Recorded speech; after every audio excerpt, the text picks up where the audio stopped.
ini ada yang komen ini, Lailatul Muawanah, sakit kepala bagian depan dan sebagainya. Ini adalah sebuah rekaman saja sebenarnya, rekaman memori lama, trauma saja. Dia dibesar-besarkan. Sebenarnya rasa itu intensitasnya kecil, tapi dibesar-besarkan, rasanya jadi lebih membesar. Karena apa? Nah, pikiran sadar, ibu dan bapak sekalian, sahabat-sahabat yang dimuliakan Allah, pikiran sadar itu mempunyai porsi peran dalam kehidupan kita itu hanya 12%. Hanya 12%, sangat kecil sekali. Nah, sangat kecil sekali. Sementara batin kita, hati kita, atau bawah sadar pikiran, bawah sadar kita, itu mempengaruhi dalam hidup kita itu, mempengaruhi porsi nasib dalam kehidupan kita itu sebesar 88%. Perbandingannya berapa? Sangat beda jauh. 80%, 88% dibanding 12%, Ibu Bapak. 88% itu dipengaruhi dari hati. Jadi ketika saat ini Ibu merasakan apa yang dirasakan sudah berbulan-bulan ataupun bertahun-tahun, itu adalah gambaran isi di dalam hati, gambaran isi di dalam batin Ibu dan Bapak. Nah, kamu termasuk kebiasaan ngeluh ya, kebiasaan ngeluh ini tanya sini, tanya sana, tanya sini, kepala kelingan gimana Pak, kepala kelingan gimana Ustadz, dan lain sebagainya. Bisa grup sini tanya, di grup sana tanya, kepada orang ini tanya, kepada tanya lagi. Padahal apa? Udah dikasih tahu caranya dan solusinya dan manjur insya Allah. Tapi apa? Kayaknya susah dikasih tahu. Itu juga berkaitan dengan suasana atau isi di dalam hati. Isi di dalam batinnya itu apa? Kok susah dikasih tahu? Nah, itu berkaitan dengan isi di dalam hati atau batin. Nah, contoh pikiran sadar itu terlibat dalam apa saja di dalam kehidupan kita. Nah, contohnya adalah saat Ibu menghitung, menganalisa sesuatu, termasuk menganalisa ini, menganalisa baik buruk, atau melogika, membandingkan sesuatu, ini berat, ini ringan, ini bagus, ini jelek, ini enak, ini tidak enak. Itu yang mengendalikan, yang mengatur adalah pikiran sadar. Pikiran sadar kita. Nah, kemudian selain itu, pikiran sadar kita ini juga adalah sebuah short term memory, tempat penyimpanan jangka pendek. Jadi pantesan ketika ada ibu atau bapak bertanya, Pak, kalau kelingan, Ustadz, kalau kelingan gimana solusinya? Misalnya kayak gitu kan. Kemudian udah saya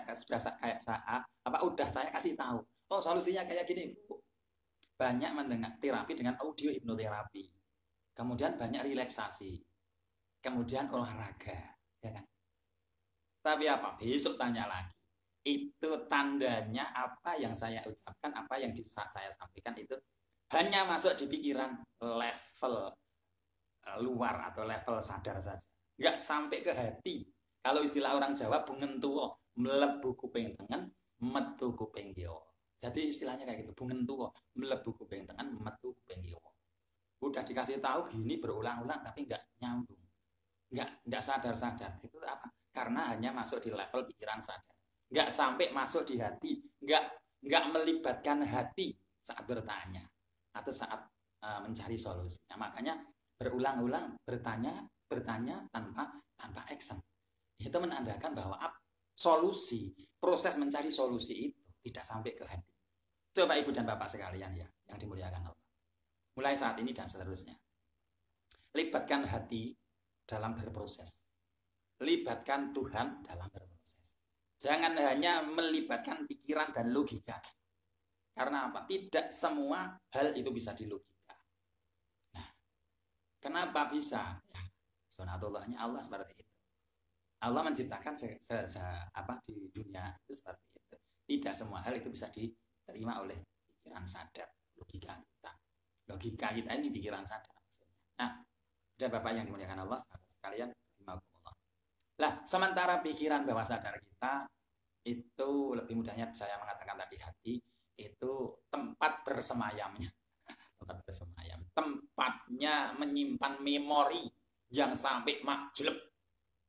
Lah, tempat menyimpan kenangan yang sampai makjleb. Sampai apa? Sampai berasa banget, sampai terasa. Nah, sampai di perasaan dalam itu berarti masuk di level hati atau batin, masuk ke batin, dirasakan tenanan, dirasakan benar.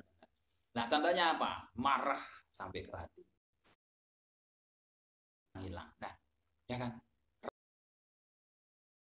Rasa senang, gembira, cemas, khawatir, panik, sedih, nelongso.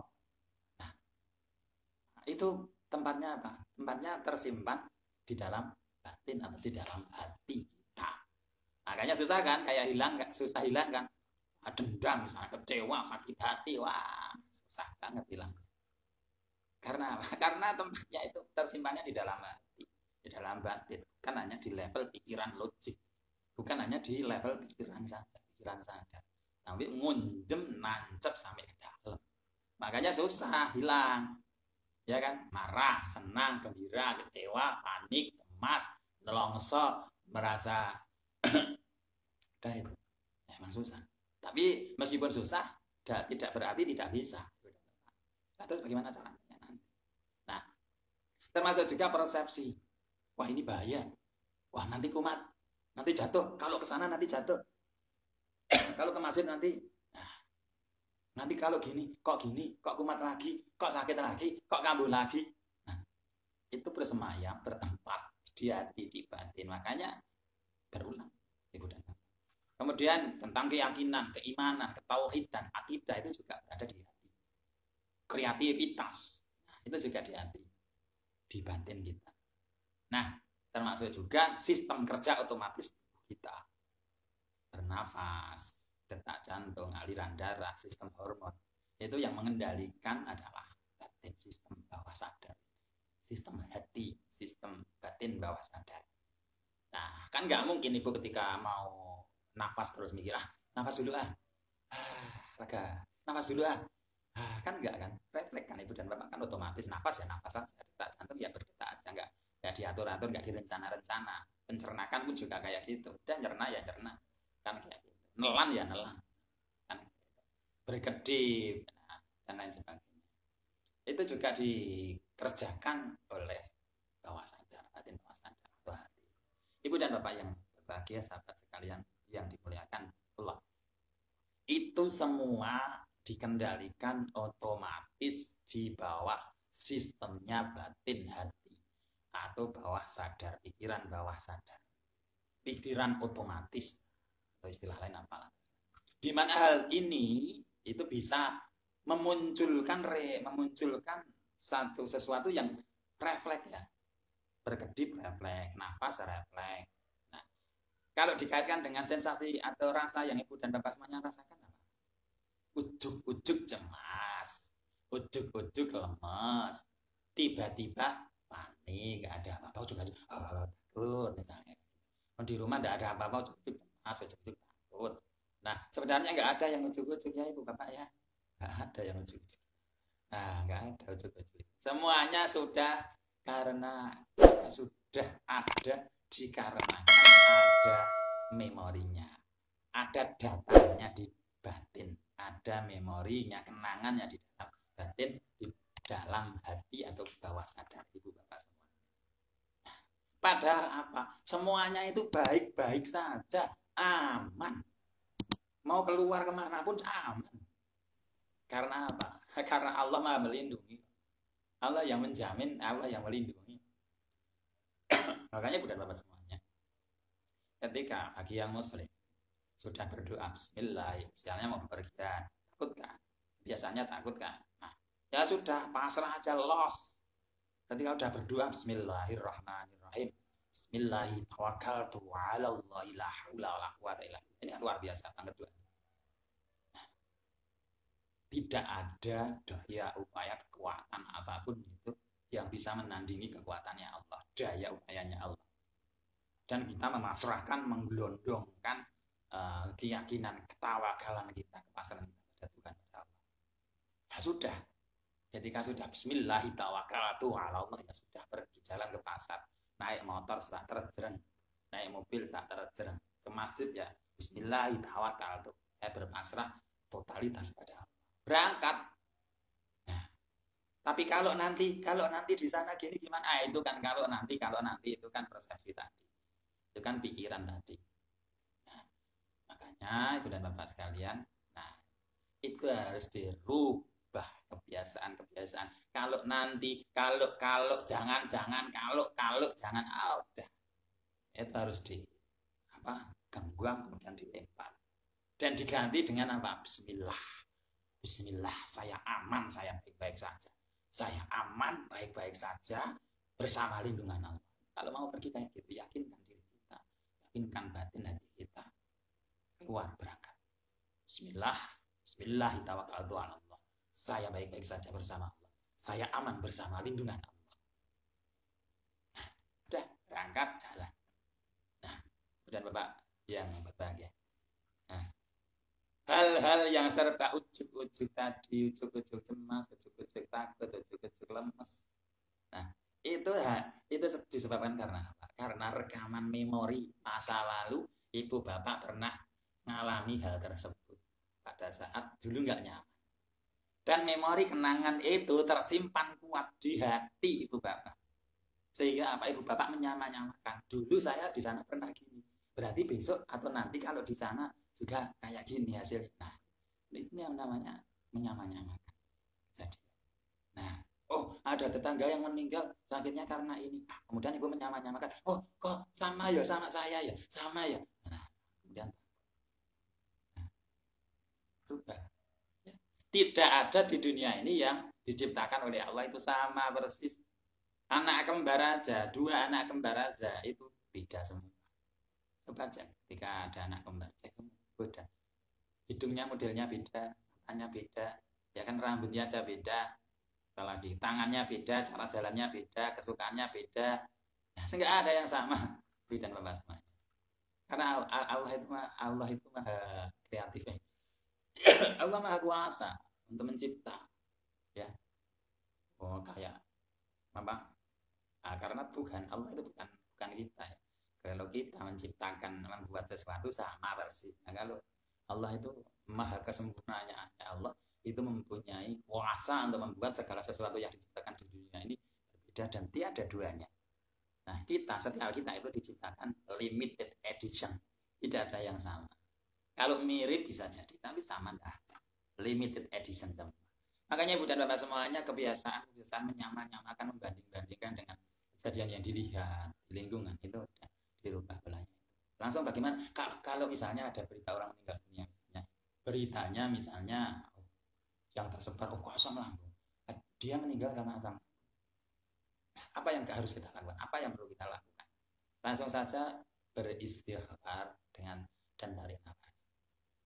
Astagfirullah.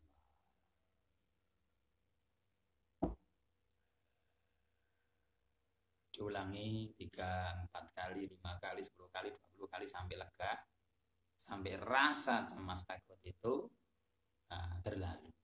Nah, kemudian katakan di dalam batin kita, takdirnya dia adalah takdirnya dia. Takdir saya adalah takdir saya. Itu Ibu dan Bapak ya. Jadi jangan menyamakan takdirnya orang. Takdirnya dia, takdirnya saya adalah takdirnya saya. Diberikan kenyamanan, keamanan, kedamaian, kesehatan. Terima kasih ya Allah. Ucapkan itu ketika alami ada atau mendengar berita. Coba lakukan praktekkan. Dan diulang-ulang, dilatih terus setiap hari. Jangan cuma praktekkan 1 kali terus bosan. Nah, kebiasaannya kayak gitu pada bosan. Nah, benar. Nah, Anda merasakan sangat susah sekali perasaan cemas, takut itu hilang. Kok susah banget ya?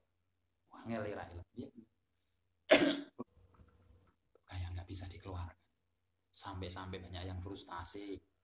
Termasuk rasa sensasi fisik ini juga terekam di memori rasa sampai ke sel. Nah, kok susah hilang ya? Kok kayak gini terus ya? Termasuk juga rasa benci, rasa sakit hati, luka batin, kecewa, marah, dendam. Ini juga terekam di batin. Pun juga susah itu dibuang. Kenangan-kenangan buruk, bahkan mimpi buruk saja juga susah dibuang. Rasanya kalau nggak tahu caranya, kayak rasanya itu nempel di mata, di pikiran, ingatan kayak gini, kayak gelayut istilahnya. Nah, ini sampai ini penyakit apa toh? Kok nggak hilang-hilang? Udah kesana sih.